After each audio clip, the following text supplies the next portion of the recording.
So meron tayo dito ang Canon IP2770. Ito, yan. So ang concern dito ng client, kabibili niya lang sa Lazada.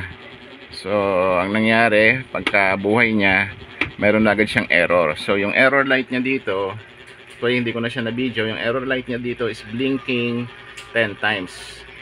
So kasi yung blinking 10 times guys ay mainboard problem yan, mainboard error. So ang pinakamabilis na paraan kaysa i-troubleshoot pa natin tong mainboard ay palitan na natin siya ng bagong mainboard. So meron naman tayong nabibiling mainboard nito, so mas madaling gawin kaysa kalaskabi tayo o manghula tayo ng mga piyesa dito kung anong sira.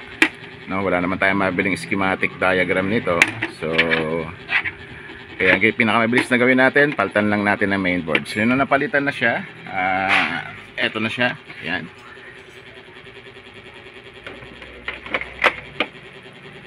Nung napalitan na siya ay nag-okay na siya. So talagang mainboard problem. Pero nakakapagtaka lang kasi kabibili lang daw nito ng client, brand new pa, naka-box pa. O nga naman kasi binuksan ko yung loob. Hindi pa talaga siya nagagamit. Puting-puti pa yung mga parts sa loob. Intact, makintab pa nga itong mainboard na to. So siguro it's a factory defect.